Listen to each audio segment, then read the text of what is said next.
घंटी बजनी चाहिए, क्योंकि बहुत बड़ा हिंदुस्तान के ज़हन में अब इम्बैलेंस हो गया है।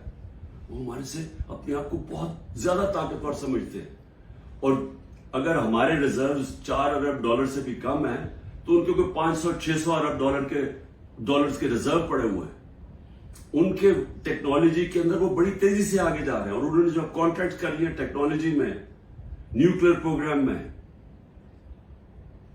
सोच लें कि आगे वो किधर जा रहा है और हम किधर फंसे हुए हैं। हम फंसे हुए हैं कि एक पार्टी को इंजीनियर करके तो एक पॉलिटिकल इंजीनियरिंग हो जाए, खिचड़ी पक जाए, इस पार्टी को इतनी वोट, इसको इतनी दे, इसको दे, ताकि वो सारे कंट्रोल हो जाए और ऊपर बादशाह सलामत इनको कंट्रोल कर सके। ये गेम चल रही है।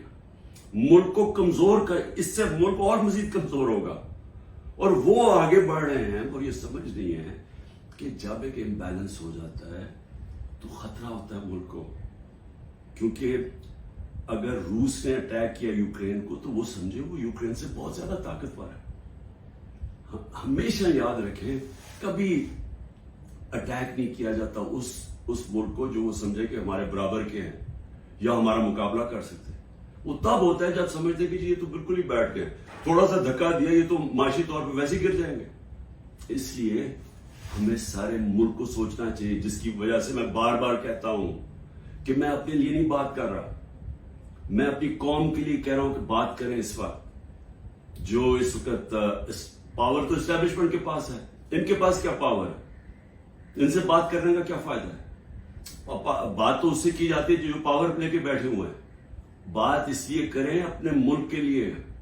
हम बड़ी तेजी से नीचे जा रहे हैं। ये जो प्लान बना रहे हैं ना कि माशी आ जाएगी तो उधर से पैसा आ जाएगा, कहीं से मुल्क अपने, जब तक मुल्क में स्टेबिलिटी नहीं आती, इस्तेकाम नहीं आता, पॉलिटिक्स स्टेडी नहीं होती, तो उसके अंदर तो कोई माशियत ऊपर जा ही नहीं सकती। तो इसलिए ईद के दिन मैं फिर से कह रहा हूं कि जिधर हम खड़े हुए हैं, ये जो प्रोग्राम बन रहे हैं, जो दुबई में जाके ये सारे मनी लॉन्ड्रर्स, एक दूसरे को ये मनी लॉन्ड्रर्स कहते थे, इनके ऊपर सारे मनी लॉन्ड्रिंग के चार्जेस हैं। 30 साल से मनी लॉन्ड्रिंग कर रहे हैं। हुदैबा पेपर मिल मनी लॉन्ड्रिंग पे एवन फील्ड्स के अपार्टमेंट से उन्होंने खरीदे हैं। दूसरा जो जरदारी है उसने जो वो खरीदा है सरे महल, और उसके अलावा जो उनकी बाहर प्रॉपर्टीज है, वो हमें पूरी ब्रीफिंग दी गई है इस चीज की। ये सारे पैसे यहां से चोरी होकर बाहर गए हैं। वो मुल्क क्या फैसले करेंगे, और उनके साथ एस्टैब्लिशमेंट खड़ी है।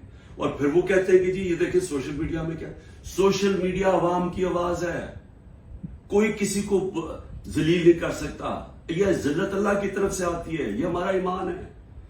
कितनी कोशिश की है इमरान खान को और पीटीआई को जलील करने की, जरा करें ना आज इलेक्शन। मैं चैलेंज करता हूं कि सारी इनको एम्पायर इनको दे दे, इलेक्शन करवा दे। क्यों डर रहे हैं इलेक्शन से? क्योंकि आप जो मर्जी कर ले, जब अवाम के दिलों में एक नजरिया आ जाता है, आइडिया आ जाता है, आप उसको शिकस्त नहीं दे सकते। अंग्रेजी का मुहावरा है, no force can defeat an idea whose time has come. जब एक नजरिया आ जाता है उसको आप शिकस्त नहीं दे सकते। आप डंडे मार के, भेड़ बकरियां नहीं है कि डंडे मारेंगे, ये मारेंगे, जुल्म करेंगे तो जी एकदम ये चुप करके भेड़ों की तरह आराम से लाइन में लग जाएंगे। ये इंसान है, इंसान फैसला कर बैठे। जब भी इलेक्शन होगा, मेरा चैलेंज है तहरीक इंसाफ जीतेगी। और मैं कौम को कहना चाहता हूं कि ये जो जुल्म हो रहा है इस वक्त, अपने ज़हन में एक चीज तैयार कर लें कि कभी आपने खौफ और जुल्म की गुलामी नहीं करनी। मेरी नजर में ये शिर्क है।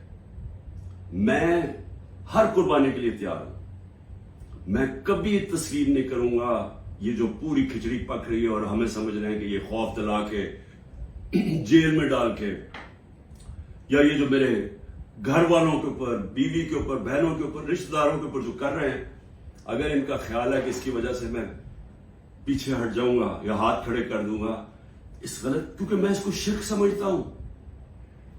ला इलाहा इल्लल्लाह का मतलब अल्लाह ने हमें इंसान की गुलामी से आजाद किया है।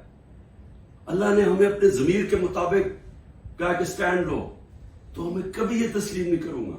और मैं कौम को भी कहता हूं, आपने कभी ये जो कोशिश हो रही है कि सारों को डरा धमका के सब डर जाएं और हम ये जो کھچڑی والا سیٹ اپ لے کے آ رہے ہیں ہمیں کنٹرول کرنے کے لیے, میڈیا کو, سب کو کنٹرول کرنے کے لیے. جو منہ کھولے اس کو پکڑے جیل میں ڈال دو یا وہ وی کو ڈالا پہنچ جائے گھر میں, اور اس سے ہم چپ کر کے بیٹھ جائیں گے. میں اپنی قوم کو کہنا چاہتا ہوں, آپ کو بھی, میں بھی تیار ہوں ہر قربانی کے لیے, آپ کو بھی تیار ہونا چاہیے. اگر آپ اس ملک کے مستقبل کو روشن دیکھنا چاہتے ہیں, غلاموں کی کوئی زندگی نہیں ہے. میری نظر میں غلامی سے بہتر موت ہے. پاکستان زندہ باد.